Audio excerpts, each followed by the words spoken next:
السلام عليكم ورحمة الله وبركاته.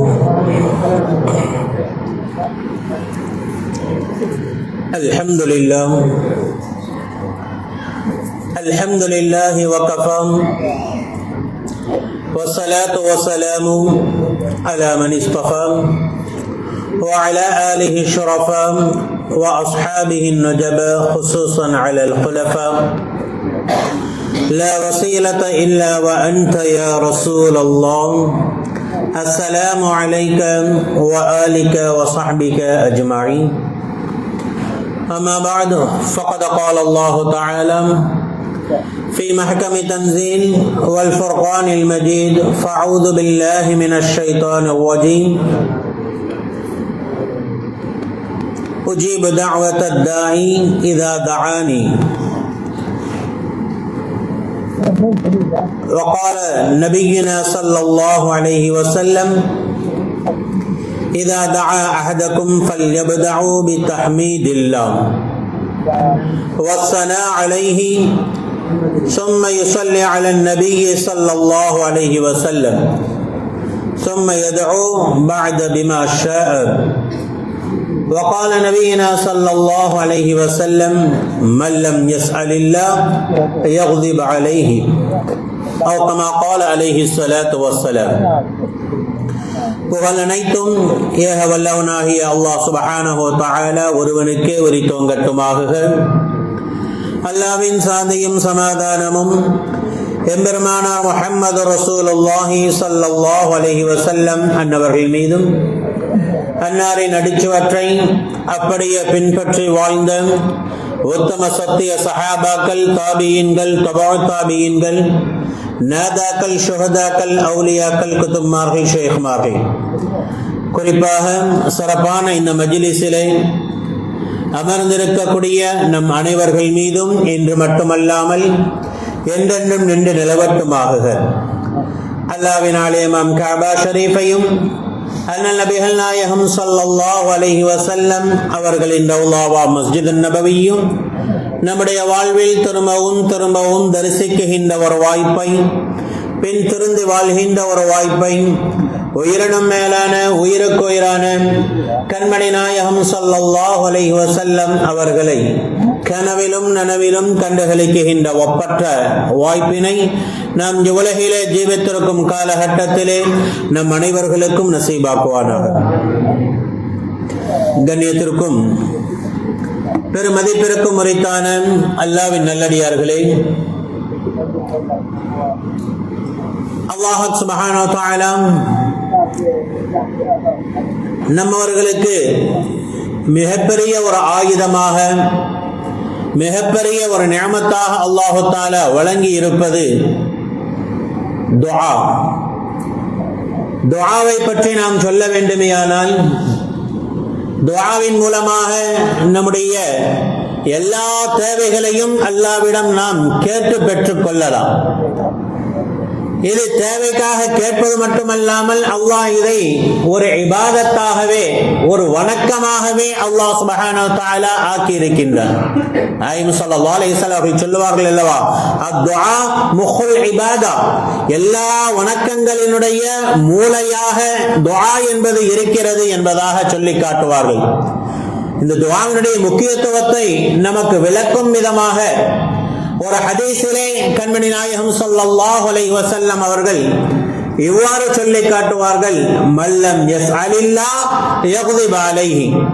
அல்லாஹ்விடம் யார் கேட்பதில்லையோ, அல்லாஹ்விடம் யார் கைகளை ஏந்தி துஆ செய்வதில்லையோ, அவர்கள் மீது அல்லாஹ் கோபப்படுகிறான். ஏன் என்கிட்ட கேட்க மாட்டேங்கிறீங்கன்னு சொல்லி அல்லாஹ் கோபப்படுறான்.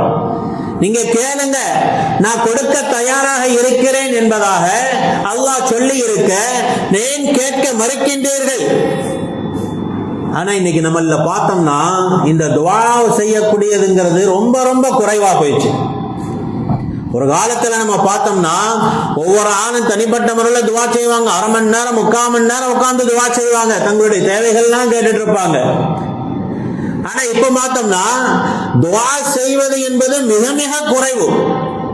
அதைதான் நாயகம் ஸல்லல்லாஹு அலைஹி வஸல்லம் அவர்கள் சொன்னார்கள், யார் துஆ செய்வதில்லையோ அவர்கள் மீது அல்லாஹ் கோபப்படுகிறான். ஏன் என்கிட்ட கேட்கறது இல்லை? கேளுங்க. என்னங்க, அதிகமாக துஆ செய்ய வேண்டும். நம்முடைய வாழ்க்கைக்கு எத்தனையோ தேவைகள் இருக்கின்றது. பொருளாதாரமாக இருக்கலாம், அல்லது குடும்ப சம்பந்தப்பட்ட தேவைகளாக இருக்கலாம், எத்தனையோ தேவைகள் இருக்கிறது. நாம் என்ன செய்யணுங்க? அதிகமாக அல்லாஹ்விடம் கேட்க வேண்டும். அதுல நம்ம இப்போ என்ன ஒரு பிரச்சனைனா, எல்லாரும் பொதுவா சொல்லக்கூடிய ஒரு வார்த்தை இருக்குது, நாங்க துஆ செய்யறோம், ஆனா நாங்க கேட்கக்கூடிய துஆ அங்கீகரிக்கப்படுவதில்லை. நாங்க கேட்கதான் செய்யறோம், ஆனா எங்க துஆ ஏற்றுக்கொள்ளப்படுறதில்லை. இப்படி நிறைய பேர் சொல்றாங்க. ஆனா அல்லாஹ் என்ன சொல்றான்? உஜீபு தஅவத்த தாஇ இதா தஆனி, என்கிட்ட நீங்க கேட்டீங்கன்னா நான் கொடுப்பேன் என்பதாக அல்லாஹ் உறுதியாக சொல்கின்றான். அல்லாஹ் கொடுக்கிறேங்கிறான், ஆனா நம்மளுக்கு கிடைக்கிறது இல்லைங்கிறோம். என்ன வித்தியாசம்? தப்பு யார் மேல? நம்ம மேலதான் தப்பு. அல்லாஹ் கொடுக்கிறேன்னு சொல்லிட்டு கொடுக்காம இருப்பானா? அவளான் கஞ்சனா? அல்லாஹ் தஆலா கஸானாவில் எதுவும் இல்லையா? அவனுடைய கஸானாவில் இல்லாதது எதுவுமே இல்லை. அப்படி இருக்கையே அல்லாஹ் கொடுக்க தயாராக இருக்கிறான். நாம் கேட்கிறோம், நம்மிலே சிலர்கள் கேட்கிறார்கள், ஆனால் அவர்களுடைய துஆ அங்கீகரிக்கப்படவில்லை என்றால் தவறு நம்மிடம் தான் இருக்கிறது. ரசூலுல்லாஹி ஸல்லல்லாஹு அலைஹி வஸல்லம் அவர்கள் மெம்பர் படியில குத்பா ஓதிட்டு இருக்காங்க, ஜும்மாவுடைய குத்பா. அப்பொழுது ஒரு சஹாபி வருகின்றார்கள், யா ரசூலல்லாஹ், போதிய மழை இல்லாமல் வறட்சியாக இருக்கிறது, மழைக்காக துஆ செய்யுங்க யா ரசூலல்லாஹ். போதிய மழை இல்லாமல் வறட்சி காலமாக இருக்கிறது, யா ரசூலல்லாஹ் துஆ செய்யுங்கள் என்று சொன்ன உடனே நாயகம் ஸல்லல்லாஹு அலைஹி வஸல்லம் தங்களுடைய இரு கரங்களையும் ஏந்தி அல்லாஹ்விடம் துஆ செய்கிறார்கள், யா அல்லாஹ் மழையை பொழியச் செய்வாயாக, எங்களிடம் இருக்கக்கூடிய இந்த பஞ்சத்தை அகற்றுவாயாக என்று துஆ செய்தார்கள். கைகளை உயர்த்தியவர்கள் கீழே கூட இறக்கவில்லை, ஆனால் மழை இறங்கிவிட்டது. தூக்குன கைய கீழே இறக்கிறதுக்கு முன்னாடியே மழை வந்துருச்சு. சாதாரண மழை இல்ல, கடுமையான மழை. ஒரு வார காலம் மழை பெய்து கொண்டே இருக்கிறது. தொடர்ந்து வெள்ளம் போது அந்த சஹாபி மீன் அடுத்த வாரம் குத்துபால வந்து சொல்றாரு, யா ரசூலல்லாஹ், நீங்க போன வாரம் குத்துபா செஞ்சீங்க, துஆ செஞ்சீங்க, அந்த துஆவினுடைய பரக்கத்து மூலமா மழை கிடைச்சிருச்சு, போதுமான அளவு கிடைச்சிருச்சு. யா ரசூலல்லாஹ், இதை நீங்கள் சுற்றி இருக்கக்கூடிய பகுதிக்காக திருப்பிவிட சொல்லி நீங்கள் துஆ செய்யுங்கள் என்பதாக சொல்கின்றார்கள். அதே போன்ற ரசூலுல்லாஹி ஸல்லல்லாஹு அலைஹி வஸல்லம் அவர்கள் துஆ செய்தார்கள், யா அல்லாஹ், இந்த மலையை சுற்றி இருப்பவர்களுக்கு நீ தருவாயாக என்று. அப்போதான் அந்த இடத்துல மழை நிக்குது. ரசூல்லா கேட்கிறாங்க, கேட்ட உடனேயுமே மழை பெய்யுது. ரசூல்லா போதும் வேண்டாங்கிறாங்க, சொன்ன உடனேயுமே மழை நிக்குது. இது ரசூலுல்லாஹ்வுடைய துஆ. ஆனா நம்ம துஆ செய்யறோம், ஆனா கிடைக்கிறது இல்லைங்கிறோம். அப்பனா தப்பு யாருக்கிட்ட இருக்குது? நம்ம கிட்டதான் இருக்கு. பொதுவா ஏதாவது ஒண்ணு தேவைன்னா நம்ம என்னங்க, அதனுடைய ப்ரொசீஜர் எல்லாமே ஃபாலோ பண்ணி தான் மூவ் பண்ணுவோம். உதாரணமா கவர்மெண்ட் கிட்ட ஏதாவது பந்துவான் வேணும்னா என்ன செய்வாங்க? ப்ராப்பரா அப்ளிகேஷன்லாம் ஃபில் அப் பண்ணி இந்த நம்ம கரியாலாம் சாப் வாங்கிட்டு போய் கொடுத்தாதான் அந்த பந்துவான் கிடைக்கும். எதுவுமே இல்லை, எனக்கு வேணும்னா கொடுப்பாங்களா? ஏன்னா அது போதிய கேட்க வேண்டிய முறையில் நம்ம கேட்கறது இல்லை. அப்படிதான் அல்லாஹ்விடம் கேட்பதற்கு என்று சில முறைகள் இருக்கிறது. துஆ எப்படி செய்ய வேண்டும் என்ற முறைகள் இருக்கிறது. அந்த முறை இல்லாமல் நாம் கேட்பதின் காரணமாகத்தான் நாம் கேட்கக்கூடிய துஆக்கள் கபூலாகுவதில்லை. ஆனா என்ன செய்யணுங்க? கேட்க வேண்டிய முறைகளிலே நாம் கேட்க வேண்டும். ஒரு துஆ எப்படி இருக்க வேண்டும் என்பதை நாயகம் ஸல்லல்லாஹு அலைஹி வஸல்லம் அவர்கள் நமக்கு தெளிவாக சொல்லி காட்டியிருக்கின்றார்கள். அதில் ஒரு 8 விஷயங்களை நாம் கவனிக்க வேண்டும். முதலாவது விஷயம் என்ன தெரியுமாங்க? துஆன்னு சொன்னாலே அதுல அல்லாஹ்வை அதிகமாக புகழ வேண்டும், ரசூலின் மீது ஸலவாத்து சொல்லப்பட்டிருக்க வேண்டும். ஒரு துஆனாலே அதனுடைய ஃபர்ஸ்ட் ஷர்த் என்னதுங்க? அல்லாஹ்வை அதிகமாக புகழ்ந்திருக்க வேண்டும், நாயகம் ஸல்லல்லாஹு அலைஹி வஸல்லம் அவர்கள் மீது ஸலவாத்து சொல்லப்பட்டிருக்க வேண்டும். அப்போதுதான் இந்த துஆ ஏற்றுக்கொள்ளப்பட தகுதியான ஒரு துஆ. ரசூலுல்லாஹி ஸல்லல்லாஹு அலைஹி வஸல்லம் அவர்கள் சொன்னார்கள், இதா தஆ அஹதுக்கும் ஃபல்யப்தா பித்தஹ்மீதில்லாஹ், உங்களிலே ஒருவர் துஆ செய்வீர்களேயானால் அல்லாஹ்வை புகழ வேண்டிய விதத்திலே நீங்கள் புகழுங்கள். வஸனா அலைஹி, அவனை அளவுக்கதிகமாக நீங்கள் புகழ்ந்து கொண்டிருங்கள். நம்ம பொதுவாக ஒன்று தேவைன்னா என்ன செய்வாங்க? ஒரு ஆள் கிட்ட ஒரு வேலையாகணும்னா என்ன செய்வோம்? அவரை போட்டு புகழ்ந்து தள்ளி, டத்தோ நீங்க மனசு வச்சுட்டீங்கன்னா அப்படி ஆயிரம் இப்படி ஆயிரம் சொல்லி, டத்தோ டத்தோ ஸ்ரீ அப்படி இப்படின்னு சொல்லி 4-5 வார்த்தைகளை விட்டாதான் அவர் நம்மளுக்கு ஏதாவது செய்வாங்க. ஆக சாதாரண ஒரு மனுஷன் கிட்ட ஏதாவது கிடைக்கணும்னா எப்படிலாம் புகழ்றோம். ஆனா அல்லாஹ் கிட்ட நம்ம கேட்கிறோம், அல்லாஹ் நம்முடைய துஆவை அங்கீகரிக்க வேண்டுமே, ஆனால் அல்லாஹ்வை எந்த அளவிற்கு புகழ வேண்டுமோ அந்த அளவிற்கு புகழ வேண்டும். குறைஞ்சது என்னதுங்க, அல்ஹம்துலில்லாஹி ரப்பில் ஆலமீன், யா அல்லாஹ் புகழ் அனைத்தும் உனக்கே சொந்தம், இந்த ஒரு வார்த்தையாவது குறைஞ்சது நம்ம துஆல இருக்கணும். அதே மாதிரி ரசூலுல்லாஹ் என்ன சொல்றாங்க, சும்ம யுஸல்லி அலன் நபி, பின்பு நபியின் மீது ஸலவாத்தை சொல்லுங்க. வெறும் அல்லாஹ்வை புகழ்வது மட்டும் பத்தாது, அல்லாஹ்வை புகழ்ந்து விட்டு நாயகத்தின் மீது ஸலவாத்தை சொல்ல வேண்டும். அப்படி சொல்லி நம்ம துஆ செஞ்சோம்னா, சும்ம யதுஉ பிமா ஷாஅ, அதற்கு பின்பாக நீங்கள் நாடியதை எல்லாம் கேளுங்கள், அல்லாஹ் கொடுப்பான் என்பதாக கண்மணி நாயகம் ஸல்லல்லாஹு அலைஹி வஸல்லம் அவர்கள் சொல்லி காட்டுகின்றார்கள். நேரம் என்ன செய்யறாங்க, ரசூலுல்லாஹ் அப்துல்லா இப்னு மஸ்ஊத் ரலியல்லாஹு அன்ஹு அறிவிக்கிறாங்க, ரசூலுல்லாஹ் பார்க்கறாங்க ஒரு இடத்துல ஒரு மனிதர் துஆ செஞ்சிட்டு இருக்காரு. என்னதுங்க, எந்த அடிப்படையில் துஆ செய்கிறாரு, அல்லாஹ்வை புகழ வேண்டிய விதத்திலே புகழ்ந்து நாயகத்தின் மீது ஸலவாத்து சொல்லி அவர் துஆ செய்கிறார். துஆ செய்வது ரசூலுல்லாஹ் கூப்பிடுறாங்க, தோழரே நீங்க துஆ செஞ்ச முறையை நான் கவனிச்சேன். முதலாவதாக அல்லாஹ்வை புகழ்ந்தீர்கள், பின்பு என் மீது ஸலவாத்து சொன்னீங்க, அதற்கு பின்னால் உங்களுடைய தேவைகளை கேட்டீர்கள், உங்களுடைய துஆ அங்கீகரிக்கப்படும். ஏன்னா கேட்க வேண்டிய முறையில நீங்க கேட்டிருக்கீங்க, அதனால உங்களுடைய துஆ நிச்சயமாக அங்கீகரிக்கப்படும் என்பதாக அந்த மனிதரை அழைத்து ரசூலுல்லாஹி ஸல்லல்லாஹு அலைஹி வஸல்லம் சொன்னார்கள் என்பதாக ஹஜ்ரத் அப்துல்லா பின் மஸ்ஊத் ரலியல்லாஹு அன்ஹு அவர்கள் சொல்லி காட்டுகின்றார்கள். என்னதுங்க, துஆல முதல் என்னது, அல்லாஹ்வை புகழ வேண்டும், ரசூலின் மீது ஸலவாத்து சொல்லப்பட்டிருக்கணும். வெறும் அல்லாஹ் மட்டும் புகழ்ந்துட்டோம், ரசூலுல்லாஹ் மீது ஸலவாத்து சொல்லலனா நிச்சயமாக அந்த துஆ அங்கீகரிக்கப்படாது. அந்த துஆ என்னதுங்க, அங்கீகரிக்கப்படாது. வெறும் அல்லாஹ் மட்டும் புகழ்ந்துட்டு ரசூலை விட்டுட்டு நம்ம போனோம்னா நம்ம என்னதான் துஆ செஞ்சாலும் சரி அது அங்கீகரிக்கப்படாது. ஹஜ்ரத் அலி ரலியல்லாஹு அன்ஹு அவர்கள் சொல்லி காட்டுவார்கள், மா மின் துஆஇன் இல்லா பைனஹு வ பைனல்லாஹி ஹிஜாபுன். ஒரு துஆ இருக்குதுன்னா அந்த துஆவிற்கும் அல்லாஹ்வுக்கும் மத்தியில திரை இருக்கும். வானத்துல என்னதுங்க, திரை இருக்கு, அந்த திரையை தாண்டி தான் நம்மளுடைய துஆ போகணும். ஹத்தா யுஸல்லி அலா முஹம்மதின், ரசூலின் மீது நம்ம ஸலவாத்து சொல்லி இருந்தோம்னா அந்த திரையை தாண்டி நம்முடைய துஆ போகும். எப்ப ரசூலின் மீது நாம் ஸலவாத்து சொல்லலையோ அப்பொழுது என்னதுங்க, நம்முடைய துஆ வானத்தை தாண்டுவது கிடையாது.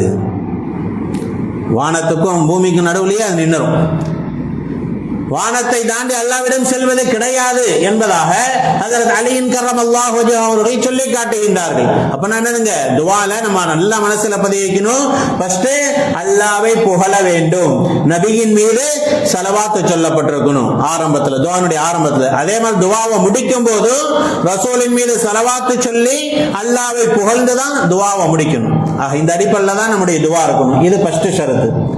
இரண்டாவது ஷரத்து என்ன, இஸ்முல் ஆஸம் என்று சொல்லப்படக்கூடிய மகத்துவம் வாய்ந்த வார்த்தைகளை நம்முடைய துஆவிலே நாம் ஆக்கிக் கொள்ள வேண்டும். சில வார்த்தைகள் இருக்குது, அந்த வார்த்தைகளை சொல்லி நம்ம துஆ செஞ்சோம்னா நிச்சயமாக நம்முடைய துஆ அங்கீகரிக்கப்படும். மஸ்ஜித் நபவியில ஒரு தோழர் துஆ செஞ்சிட்டு இருக்காரு. எப்படி துஆ செய்றாரு, அல்லாஹும்ம இன்னி அஸ்அலுக பிஅன்ன லக்கல் ஹம்து லா இலாஹ இல்லா அன்த அல் மன்னான் பதீஉஸ் ஸமாவாதி வல் அர்த் யா தல் ஜலாலி வல் இக்ராம் யா ஹய்யு யா கய்யூம் என்று சொல்லிவிட்டு பின்பு துஆ செய்கின்றார். ரசூலுல்லாஹி ஸல்லல்லாஹு அலைஹி வஸல்லம் அவர்கள் அந்த மனிதரிடம் சொன்னார்கள், லகத் ஸஅல அல்லாஹு பில் இஸ்மில்லதி இதா ஸுஇல பிஹி ஆதா வ இதா துஇய பிஹி அஜாப. எந்த வார்த்தைகளை கொண்டு அல்லாஹ்வை புகழ்ந்தால் அல்லாஹ் அந்த துஆவை அங்கீகரிப்பானோ அத்தகைய இஸ்முல் ஆஸம் என்று சொல்லப்படக்கூடிய மகத்துவம் வாய்ந்த வார்த்தைகளை உங்களுடைய துஆவிலே நீங்கள் ஆக்கி இருக்கின்றீர்கள். ஆகவே அல்லாஹ் உங்களுடைய துஆவை அங்கீகரிப்பான் என்பதாக ரசூலுல்லாஹி ஸல்லல்லாஹு அலைஹி வஸல்லம் அவர்கள் சொன்னார்கள். இஸ்முல் ஆஸம்னா என்னங்க, சில மகத்துவம் வாய்ந்த வார்த்தைகள் என்னென்ன, லா இலாஹ இல்லல்லாஹ், லா இலாஹ இல்லல்லாஹ், அல்லாஹு லா இலாஹ இல்லா ஹுவ வ இலாஹுக்கும் இலாஹு வாஹித் யா ஹய்யு யா கய்யூம் யா தல் ஜலாலி வல் இக்ராம். இது போன்ற வார்த்தைகள் இருக்குல்ல, இதுல ஏதாவது வார்த்தையை சொல்லி நம்ம என்ன செய்யணுங்க, துஆ செய்யணும். அதுல குறிப்பாக சொல்லப்படுது லா இலாஹ இல்லா அன்த சுப்ஹானக இன்னி குன்து மினல் ஸாலிமீன். இது யூனுஸ் அலைஹிஸ்ஸலாம் செஞ்ச துஆ. இது ஒரு இஸ்முல் ஆஸம். இதை சொல்லி நம்ம துஆ செய்யும் போது நம்ம கேட்கக்கூடிய துஆ அங்கீகரிக்கப்படும். இன்னொரு ஹதீஸ்ல ரசூலுல்லாஹி ஸல்லல்லாஹு அலைஹி வஸல்லம் அவர்கள் சொல்லி காட்டினார்கள், ஒரு 5 வார்த்தை இருக்குது, எல்லாருமே இன்ஷா அல்லாஹ் மனப்பாடம் பண்ணி வச்சுக்கிறங்க. ஒரு 5 வார்த்தை இருக்கு. இந்த 5 வாக்கியங்களை யாரு பாடம் பண்ணி தங்களுடைய துஆவில் இந்த 5 வார்த்தைகளை சொல்லுவாங்களோ அதற்கு பின்னால் அவங்க கேட்கக்கூடிய துஆவை அல்லாஹ் அங்கீகரிப்பார். என்னதுங்க? யா அவ்வலல் அவ்வலீன். முதல் வார்த்தை என்ன? யா அவ்வலல் அவ்வலீன், யா ஆகிரல் ஆகிரீன், யா தல் குவ்வத்தில் மத்தீன், யா ராஹிமல் மசாகீன், யா அர்ஹமர் ராஹிமீன். இந்த 5 வாக்கியம் தான், இந்த 5 வார்த்தைகள் தான். இந்த 5 வார்த்தைகளை யார் தங்களுடைய துஆவிலே ஆக்கிக் கொள்வார்களோ அவர்களுடைய துஆ நிச்சயமாக அங்கீகரிக்கப்படும். ஏன்னா இஸ்முல் ஆதம் என்ற கண்ணியமான வார்த்தை இது. இந்த வார்த்தையை கொண்டு நாம் துஆ செய்தால் அந்த துஆ நிச்சயமாக நிராகரிக்கப்படாது, அங்கீகரிக்கப்படும். ஆகவே எல்லாரும் என்ன செய்யணுங்க? இந்த வார்த்தைகளை மனப்பாடம் இட்டுக் கொள்ளுங்கள். யா அவ்வலல் அவ்வலீன், வ யா ஆகிரல் ஆகிரீன், யா தல் குவ்வத்தில் மத்தீன், யா ராஹிமல் மசாகீன், வ யா அர்ஹமர் ராஹிமீன். ஆக இந்த இது போன்ற இஸ்முல் ஆதம் என்ற அற்புதமான அந்த வார்த்தைகளை நம்முடைய துஆவிலே நம்ம ஆக்கிக் கொள்ளணும். இது 2வது. 3வதா ரசூலுல்லாஹ் சொன்னாங்க, ஒரு துஆவினுடைய ஷர்த், 3வது ஷர்த் என்ன தெரியுமா? துஆ கேட்கும் போது உறுதியான எண்ணத்தோட நம்ம துஆ செய்யணும். ஃபர்ஸ்ட் அந்த உறுதியான எண்ணம் நம்ம கிட்ட இருக்கணும். நம்ம யாருக்கிட்ட கேட்கிறோம்? நம்ம படைச்ச ரப்பு கிட்ட கேட்கிறோம். ரப்பு கிட்ட கேட்டா நிச்சயமாக அல்லாஹ் கொடுப்பான், அல்லாஹ் நம்முடைய துஆவை நிச்சயமாக அங்கீகரிப்பான் என்ற அந்த உறுதியான எண்ணம் நம்முடைய உள்ளத்துல இருக்கணும். துஆ செய்யும்போது ஏதோ தானுண்டு ஆமீன் ஆமீன் சொல்லிட்டு ஏதோ ஒன்று கேட்டோம்னா அப்ப என்னதுங்க? அந்த துஆவுக்கு வேல்யூ கிடையாது. ரசூலுல்லாஹி ஸல்லல்லாஹு அலைஹி வஸல்லம் அவர்கள் சொன்னார்கள், உதுல்லாஹ் வ அன்தும் மூகினூன பில் இஜாபா. நிச்சயமா நம்ம கேட்டா அல்லாஹ் பதில் அளிப்பான் அப்படிங்கிற உறுதியான எண்ணத்தோடு நீங்க துஆ செய்யுங்க. ஏதோ பொதுபோக்காக நீங்க துஆ செய்யாதீங்க. இன்னல்லாஹ லா யக்பலு மின் துஆஇ கல்பின் காஃபிலின். நிச்சயமாக பொதுபோக்காக செய்யக்கூடிய துஆக்களை அல்லாஹ் அங்கீகரிப்பதில்லை. நிறைய பேர் அதான் செய்யறோம். இமாம் துஆ ஓதுவாங்க, நம்மளுக்கு என்னதுங்க? உட்கார்ந்துகிட்டு ஆமீன் சொல்றீங்க, சொரியுவாங்க, பார்ப்போம் இங்க பார்ப்போம். அர்த்தம் விளங்கலனாலும் என்னதுங்க? நம்ம கேட்கக்கூடிய துஆ அரபில கேட்பாங்க, நம்மளுக்கு பொருள் விளங்காது. பொருள் விளங்கலனாலும் அல்லாஹ் கிட்ட நம்ம கேட்கிறோம், நம்முடைய தேவைகளை தான் கேட்கிறாங்கன்னு மன ஓர்மையோட நம்ம கேட்கும் போது அந்த துஆ அங்கீகரிக்கப்படும். ஏன்னா தானே இது உஸ்தாத் ஒரு துஆ செஞ்சுட்டு இருக்காரு, நம்ம அங்க பார்ப்போம் இங்க பார்ப்போம் அப்படின்னு சொல்லி பொதுபோக்காக நம்ம துஆ செஞ்சா அந்த துஆ என்னதுங்க? அங்கீகரிக்கப்படுவதில்லை. உறுதியான எண்ணம் இருக்கணும். நபிமார்கள் துஆ எவ்வளவோ துஆ செஞ்சிருக்காங்க, அல்லாஹ் அங்கீகரிச்சிருக்கான். காரணம் என்னதுங்க? உறுதி அவங்க கிட்ட இருந்துச்சு. ஜக்கரியா அலைஹிஸ்ஸலாம் துஆ செய்யறாங்க, குழந்தை வேணும்னு. எத்தனை வயசுல தெரியுமா? 115 வயசுல. 115 வயசு. சரி அல்லாஹ் கிட்ட கேட்போம், அல்லாஹ் கொடுப்பாங்கிற தைரியத்துல கேட்கிறாங்க. ஜக்கரியா அலைஹிஸ்ஸலாம் கேட்கிறாங்க, அல்லாஹ் தஆலா குழந்தை பாக்கியத்தை கொடுத்துட்டான். அவங்களுக்கு ஆச்சரியம் தாங்க முடியல. அல்லாஹ் கிட்ட திரும்பி கேட்டாங்க, வகத் பலகனியல் கிபர் வ இம்ராஅத்தி ஆகிர். யா அல்லாஹ், நான் கிழவனா போயிட்டேன், வயோதிகனா போயிட்டேன், என்னுடைய மனைவி மலடி ஆயிட்டா, இதுக்கு பின்னாடி எங்களுக்கு எப்படி நீ குழந்தைய கொடுத்த? அல்லாஹ் சொன்னா, நான் நாடியவர்களுக்கு கொடுப்பேன். அப்ப என்னதுங்க? அந்த உறுதியான எண்ணம், அந்த எண்ணத்தோட நம்ம கேட்டோம்னா நம்ம கேட்பது எதுவாக இருந்தாலும் அல்லாஹ் கொடுக்க தயாராக இருக்கிறான். 115 வயசுல நம்மளுக்கு கேட்டா குழந்தை கிடைக்காது, ஆனால் கேட்காம இருந்துவோம் அவங்க இல்ல. 115 ஆனா என்ன, 200 ஆனா என்ன, மலடியாக இருந்தால் என்ன, குமரியாக இருந்தால் என்ன, அல்லாஹ்விடம் கேட்டால் கொடுப்பான் என்ற அந்த உறுதியான எண்ணம் அவர்களிடம் இருந்தது. கேட்டார்கள், அல்லாஹ் அவர்களுக்கு கொடுத்தார். குர்ஆன்ல நிறைய உதாரணத்தை சொல்லுவான். ஒரு தேனியை பத்தி சொல்லும் போது சொல்லுவான், இந்த தேனி பூச்சி இருக்குதுல்ல, அது கூட்டு விட்டு என்ன செய்யுங்க? காலையில வெளியாகும். தேன் கூட்டுல இருந்து, பூக்கள்ல இருந்து அந்த தேன்கள் எல்லாம் சேகரிக்கிறதுக்காக வெளியாகும் இந்த தேனி. போய் ஒவ்வொரு பூவா தேனை எடுத்துக்கிட்டே போயிட்டே இருக்கும். எங்க போறேன்னு அதுக்கு தெரியாது. தொடர்ந்து ஒவ்வொரு பூவா மாறி மாறி போயிட்டு இருக்கும். போயிட்டு திரும்பி கூட்டுக்கு வர வழி தெரியாது. தேனிக்கு திரும்பி எப்படி தான் கூட்டுக்கு வரணுங்கிற வழி தெரியாது. அல்லாஹ் குர்ஆன்ல சொல்றான், அந்த தேனி என்ன செய்யுது? அல்லாஹ் கிட்ட துஆ செய்யுது, யா அல்லாஹ் எனக்கு நேரான பாதையை காட்டு, நான் கூட்டுக்கு போகணும், என் கூட்டுக்கு நான் செல்லக்கூடிய நேரான பாதையை அல்லாஹ் நீ எனக்கு காட்டுன்னு சொல்லி அந்த தேனி துஆ செய்கிறது என்பதாக அல்லாஹ் குர்ஆனிலே கூறுகிறான். ஒரு தேனிக்கு இருக்கிற அந்த ஈமான் இந்த நம்மிடம் இல்லாமல் போய்விட்டது. அந்த தேனிக்கு உறுதியாக தெரிகிறது, யாரிடம் வெளி கேட்க வேண்டும், அல்லாஹ்விடம் கேட்க வேண்டும். உறுதியாக அது கேட்டதே அல்லாஹ் அந்த தேனிக்கு வழிகாட்டினான். குர்ஆன்ல ஒரு அற்புதமான ஒரு வரலாறு சொல்லி காமிப்பான்ல, قد سمع الله قول التي تجادلك في زوجها وتشتكي الى الله. தன்னுடைய கணவர் விஷயத்திலே நபியே உங்களிடம் தர்க்கம் செய்த அந்த பெண்மணியினுடைய குரலை சப்தத்தை நாம் கேட்டோம் செவியிட்டோம் என்பதாக சொல்லி காட்டுவார். இந்த வரலாறு நம்ம பார்த்தோம்னா ஹவுலா பின்த் சாலபா என்று சொல்லப்படக்கூடிய ஒரு பெண்மணி, அந்த காலத்துல அப்போ தலாக்கே ஜிஹார்னு ஒண்ணு இருந்துச்சு. தாயோட ஒப்பிட்டு பேசினாங்கன்னா மனைவிய, என்னுடைய தாயோட முதுகு போல உன்னுடைய முதுகு இருக்கிறது, இது போல ஒப்பிட்டு பேசினா அங்க தலாக் நிகழ்ந்துரும். இந்த மாதிரி என்ன செய்யறாங்க, ஹவுலா பின்த் சாலபா அவங்களுடைய கணவர் வர்ணிச்சு பேசுறாரு. இது மாதிரி என்ன செய்யறதுன்னு ரசூலுல்லாஹ் கிட்ட வந்து கேட்கறாங்க. அப்ப ரசூலுல்லாஹ் சொல்றாங்க, உங்களுக்கு மத்தியில மனவிலக்கு உண்டாயிருச்சு, தலாக் நிகழ்ந்துருச்சு, அவ்வளவுதான், 2 பேரும் பிரிஞ்சு வாழ வேண்டியதுதான். ஆனா இந்த பெண்மணிக்கு மனசே வரல. ஏன்னா என்னுடைய கணவர் அற்புதமான கணவர், அவரை விட்டுட்டு நான் எப்படி வாழ்றது, பிரிஞ்சு எப்படி வாழ்றது, யா ரசூலல்லாஹ் ஏதாவது பரிகாரம் இருக்கா அல்லது ஏதாவது மாற்று வழி இருக்கா எனக்கு சொல்லுங்க. அப்போ ரசூலுல்லாஹ் சொல்றாங்க, அல்லாஹ்வுடைய சட்டத்தை நாம் மாற்ற முடியாது. அல்லாஹ் என்ன சட்டத்தை நிர்ணயிச்சிருக்கானோ அந்த சட்டம் தான். அல்லாஹ் நம்மளுக்கு இந்த சட்டத்தை தான் சொல்லியிருக்கான். இந்த சட்டத்தை மாற்றக்கூடிய வல்லமை அல்லாஹ்வை தவிர வேறு யாருக்கும் இல்லை. அதனால போயிட்டு வாங்கன்னு சொல்லி அனுப்பிட்டாங்க. அதோட அந்த ஹவுலா பின்த் சாலபா போல அல்லாஹ் கிட்ட துஆ செய்றாங்க, யா அல்லாஹ் எனக்கு என்னுடைய கணவர் தான் வேண்டும், என்னுடைய கணவர் தான் வேண்டும். ஆகவே நீ கொடுத்த இந்த சட்டங்களை யா அல்லாஹ் நீ மாற்றி அமைத்து இதற்குண்டான பரிகாரத்தை நீ தா என்று அல்லாஹ்விடம் துஆ செய்தார்கள். அல்லாஹ் என்ன செஞ்சாங்க, உடனே ஆயத்தை இறக்கணும். யார் இது போன்ற அந்த வார்த்தைகளை சொல்லுவார்களோ அதற்கு பரிகாரமாக 60 நோன்புகளை நோக்க வேண்டும், 60 அடிமைகளை உரிமையிட வேண்டும், அல்லது 60 நோன்புகளை தொடர்ந்து நோக்க வேண்டும் என்று இது போன்ற சட்டங்களை மாற்றாக அல்லாஹ் தஆலா அந்த பெண்மணியினுடைய துஆவின் காரணமாக அல்லாஹ் கொடுத்தார். அந்த பெண்மணிக்கு எவ்வளவு ஒரு தைரியம் பாருங்க, தனக்காக ஒரு சட்டத்தையே மாற்றணும்னு அல்லாஹ் கிட்ட கேட்கிறாங்க. குர்ஆன்ல உள்ள அந்த ஆயத்துகளை அல்லாஹ் தஆலா அவர்களுக்காக வேண்டி இறக்கி அருளுகின்றார்.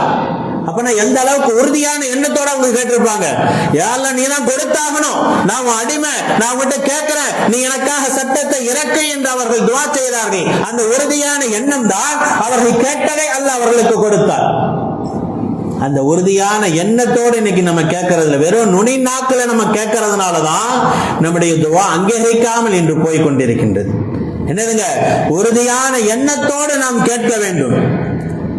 ரசூலுல்லாஹ் சொன்னாங்க ஒரு ஹதீஸ்ல, அல்லாஹ் லா யகூலன்ன அஹதுக்கும் அல்லாஹும்ம இக்ஃபிர்லி இன் ஷிஅத அல்லாஹும்ம அர்ஹம்னி இன் ஷிஅத என்று நீங்கள் துஆ செய்யாதீர்கள். அதாவது யா அல்லாஹ் நீ நாடுனா எங்களை மன்னிச்சிரு, நீ நாடுனா எங்களுக்கு இரக்கம் காட்டுறன்னு சொல்லாதீங்க. என்ன செய்யணும், லயாசிமல் மஸ்அலா கேட்பதை உறுதியாக கேளுங்கள். யா அல்லாஹ் நீ என்னை மன்னிச்சுதான் ஆகணும், நீ நாடுனா மன்னின்னு இல்ல, நீ என்னை மன்னிச்சுதான் ஆகணும், நீ எனக்கு இரக்கம் காட்டிதான் ஆகணும்னு சொல்லி அல்லாஹ்விடம் உறுதியாக கேளுங்கள். அல்லாஹ் கிட்ட கேட்காம வேற யாருகிட்ட நம்ம கேட்போம்? கேட்பதை அல்லாஹ் விரும்புகிறான். நான் ஆரம்பத்தில் சொன்னா இல்லையா, அல்லாஹ் கிட்ட கேட்கலன்னா அல்லாஹ் கோபப்படுவான்.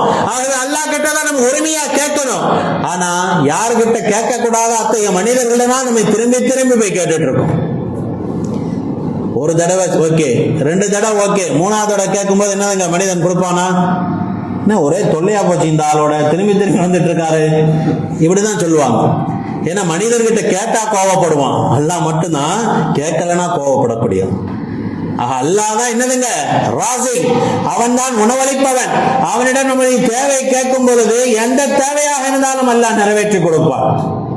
ரசூலுல்லாஹ் துஆ செஞ்சாங்களா இல்லையா? பத்ர்ல எத்தனை, யா அல்லாஹ் வெறும் 313 தான் இருக்கான். எதிர்படை எவ்வளவுங்க, 1000 பேர் இருக்காங்க. இங்க இருப்பது வெறும் 313 பேர்கள் தான். யா அல்லாஹ் நீ வெற்றியை கொடின்னு சொன்னாங்க. நம்மளா இருந்தா என்ன செஞ்சிருப்பாங்க, இங்க 313 இங்க 1000 ஜெயிக்க வாய்ப்பே இல்லை, அவ்வளவுதான், மொத்தமா கூண்டோட அழிஞ்சிரும் அப்படின்னு சொல்லிதான் நம்ம நினைச்சிருப்போம் அந்த நேரத்துல. ஆனா ரசூலுல்லாஹ் என்ன செய்யறாங்க, 313 இருந்தாலும் சரி 30 இருந்தாலும் சரி அல்லாஹ் கிட்ட கேட்டா வெற்றியை கொடுப்பது அவன். அவங்க இதெல்லாம் இணைத்த முடிவும் இருக்குது, அவங்ககிட்ட கேட்போன்னு அல்லாஹ் கிட்ட ரசூலுல்லாஹ் கேட்டாங்க. பத்ர்ல என்னதுங்க மிகப்பெரிய வெற்றி. எதிராளிகள் 1000 பேர் இருந்தால் என்ன, 1,00,000 பேர் இருந்தால் என்ன, மலக்குகளின் மூலமாக அல்லாஹ் உதவி செய்தான். அதான் என்னதுங்க, கேட்கும் பொழுது உறுதியான எண்ணத்தோடு கேட்க வேண்டும். இது என்னதுங்க, 3வது பாயிண்ட். ஃபர்ஸ்ட் என்ன சொன்னேன், அல்லாஹ்வை புகழ வேண்டும், ரசூலின் மீது ஸலவாத்தை சொல்ல வேண்டும். 2வது விஷயம் என்ன, இஸ்முல் ஆதம் என்ற மகத்துவமான வார்த்தைகளை நம்முடைய துஆவிலே நாம் சேர்த்துக் கொள்ள வேண்டும். 3வது விஷயம் என்ன, உறுதியான எண்ணத்தோடு நாம் துஆ செய்யணும். 4வது ஒரு விஷயம் இருக்குது, என்னதுங்க, பணிவோடு துஆ செய்யணும். அல்லாஹ் கிட்ட என்னதுங்க, பணிந்து துஆ செய்ய வேண்டும். குரல்களை தாழ்த்தி துஆ செய்யணும். குரல்கள் என்னதுங்க, தாழ்த்திடணும். ஒருத்தர் நம்ம கிட்ட யாசனை கேட்கிறாரு, என்னப்பா ஒரு 10 வெள்ளி கொடுப்பா அப்படின்னா நம்ம கொடுத்துருவோமா? நம்ம என்னங்க எதிர்பார்ப்போம், சாப்பாடு வழியில் ஏதாவது பார்த்து செய்யுங்க இப்படின்னு சொல்லி அந்த குரலை தாழ்த்தி கேட்டாதான் நம்மளே கொடுப்போம். அதனாலதான் ரசூலுல்லாஹ் என்ன செஞ்சாங்க, அல்லாஹ்விடம் கேட்கும் பொழுது உங்களுடைய குரல்களை தாழ்த்தி கேளுங்கள், பணிவோடு கேளுங்கள், அழுது கேளுங்கள் என்பதாக ரசூலுல்லாஹி ஸல்லல்லாஹு அலைஹி வஸல்லம் சொன்னார்கள். அல்லாஹ் கிட்ட கேட்கும்போது என்னதுங்க, அழுது கேட்க வேண்டும். அழுக வரவில்லையா, அழுவதை போன்று பாவனையாவது செய்யுங்கள். ரசூலுல்லாஹ் எப்படிப்பட்ட வார்த்தைகளை சொல்றாங்கன்னு பாருங்க. அல்லாஹ் கிட்ட கேட்கும்போது அழுது கேளுங்க. உங்களுக்கு கல்பனசாருக்கு அழுக வரலையா, அழுவதை போல நடிக்கவாவது செய்யுங்க.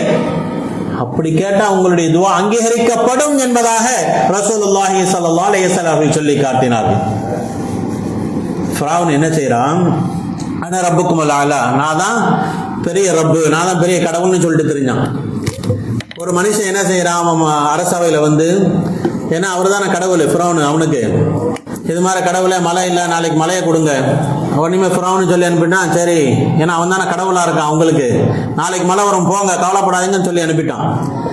அனுப்பி விட்டுட்டு நைட்டு என்ன செய்யறான், தன்னுடைய அரசு ஆடைகள்லாம் களைஞ்சிட்டு வெறும் தலையோடு இருந்து அழுது உளுந்து பிறண்டு துவா செஞ்சானா, யா அல்லாஹ் நீ தான் ரப்புன்னு எனக்கு தெரியும், நான் இந்த மக்களுக்கு மத்தியில புருடா விட்டுட்டு இருக்கேன், நான் தான் பெரிய ரப்புன்ட்டு, யா அல்லாஹ் நீ மன்னிச்சு நாளைக்கு மழையை கொடுத்துரு.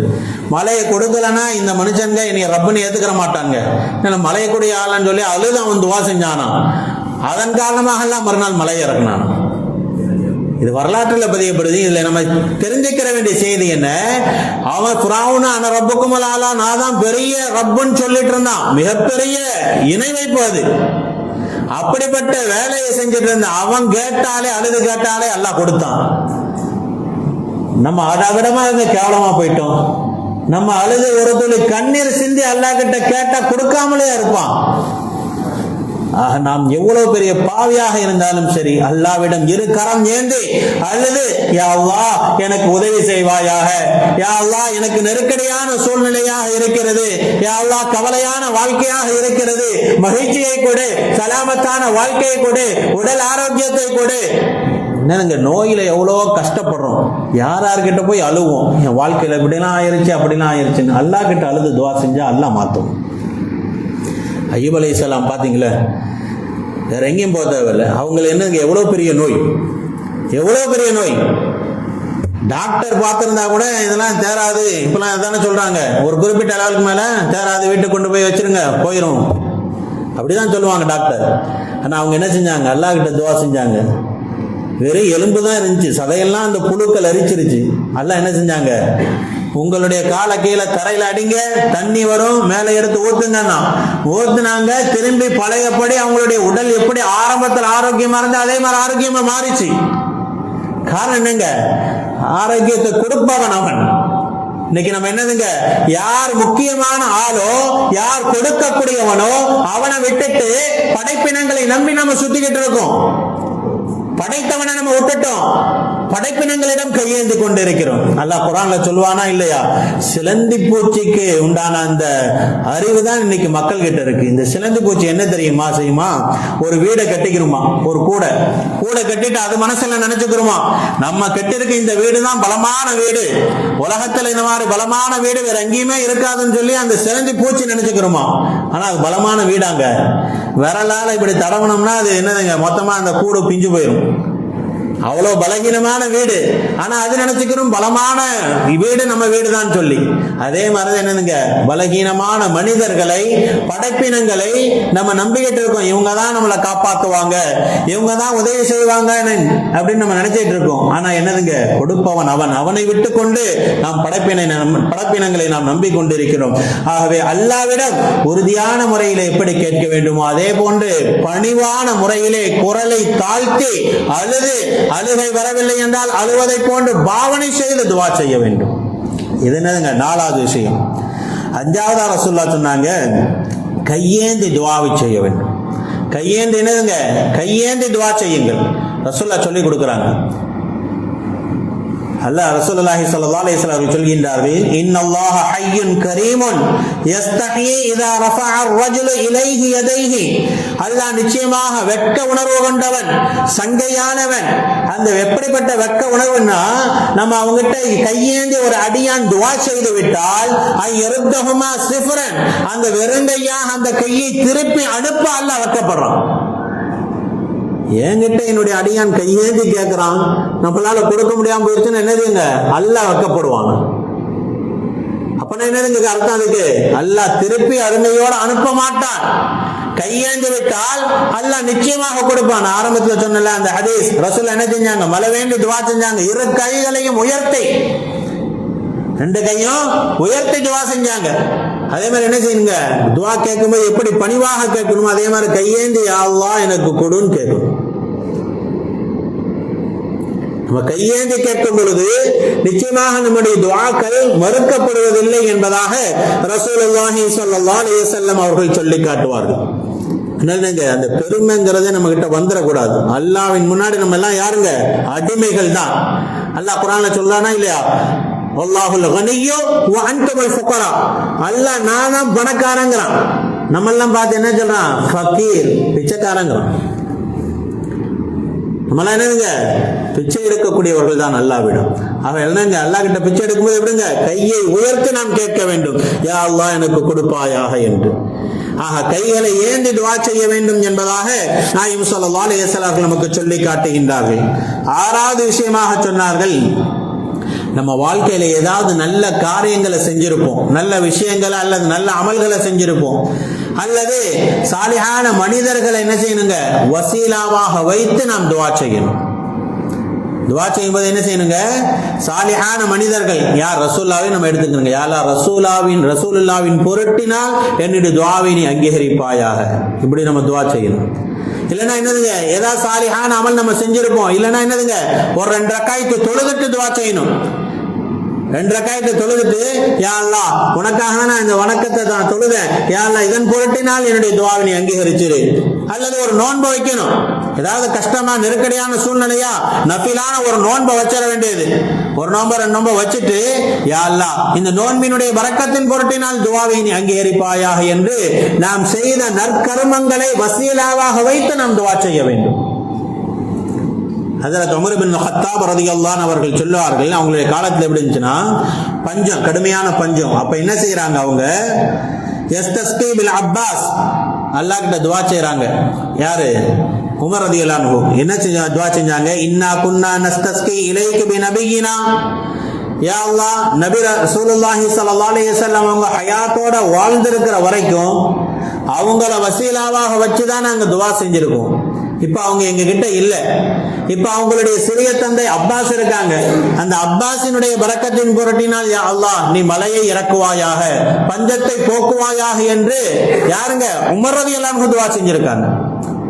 டைரக்டா அல்லாஹ் கிட்ட கேட்டிருக்கலாம், யா அல்லாஹ் மலையை கொடுப்பாயாக, பஞ்சத்தை போக்குவாயாக என்று.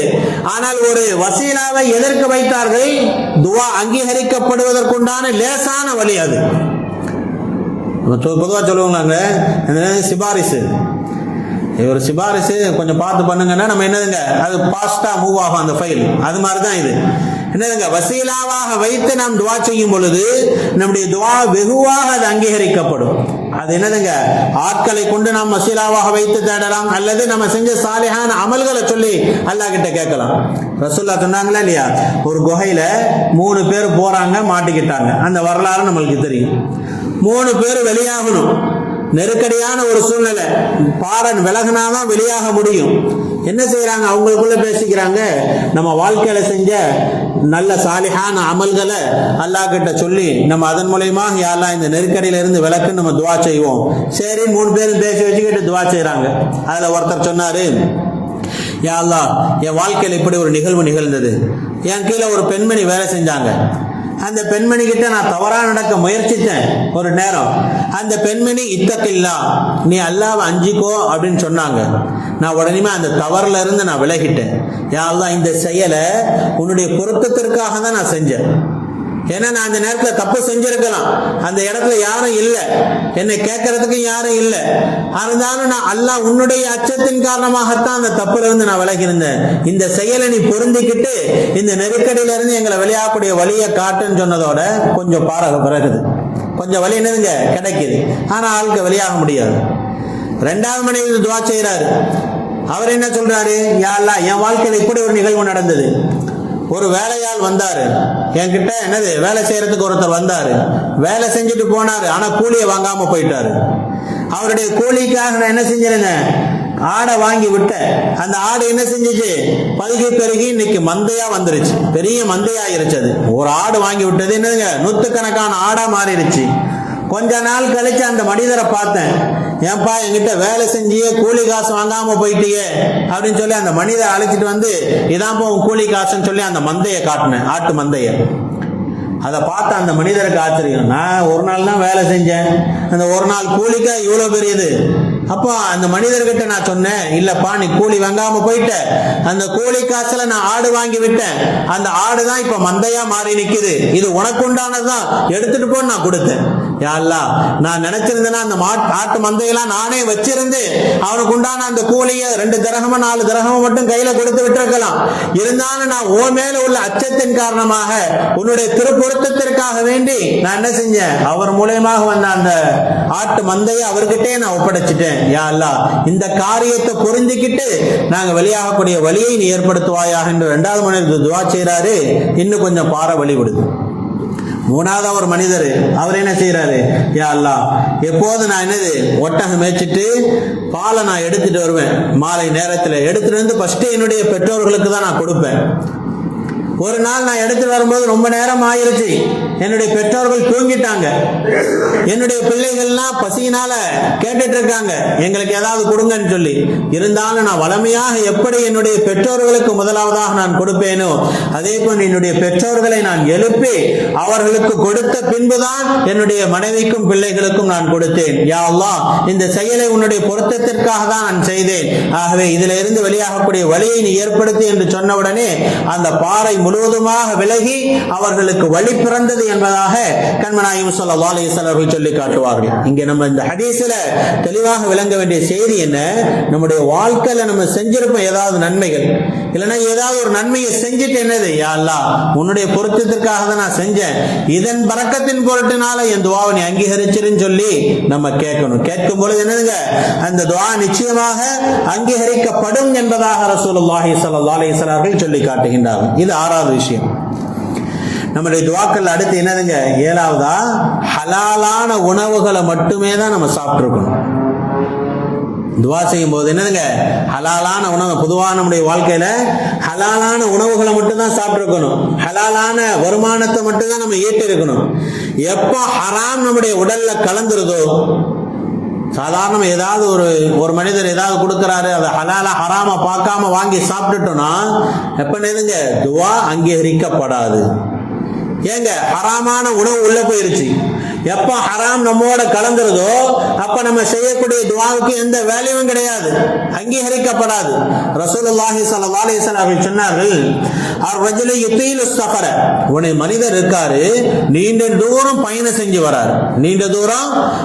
செஞ்சு வராரு, அஷ்அஸல் அக்பர, தலை புழுதி படிஞ்சு போய் இருக்குது. யமுத்து யதைஹி இல ஸமா, வானத்தின் பக்கம் கையை உயர்த்தி கேட்கிறாரு, யா ரப்பி யா ரப்பின்னு சொல்லி அழுது கேட்கிறாரு. எப்படியாப்பட்ட முறை பாருங்க. நீண்ட தூரம் பயணம் செஞ்சவர், பயணம் செய்யக்கூடிய துவா அங்கீகரிக்கப்படும். அப்பனா அவர் கேட்ட துவா அங்கீகரிச்சிருக்கணும் அல்லாஹ். 2வது என்ன சொல்றாங்க, அஸ்அஸ அக்பர, தலை புழுதி முடிஞ்சு போய் இருக்கு. ஒரு அடிமை போல இருந்து கேட்கிறாரு, அப்பனா அல்லாஹ் என்னதுங்க கொடுத்திருக்கணும். மூணாவது என்ன, கைகளை அல்லாஹ்விடம் உயர்த்தி துவா செய்யறாரு. நாலாவது யா ரப்பி யா ரப்பின்னு அழுது துவா செய்யறாரு.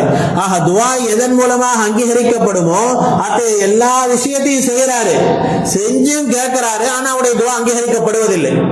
ஏன் தெரியுமா? ரசூலுல்லாஹ் சொன்னாங்க, வமத்அமுஹு ஹராமுன் வமஷ்ரபுஹு ஹராமுன் வமல்பஸுஹு ஹராமுன்.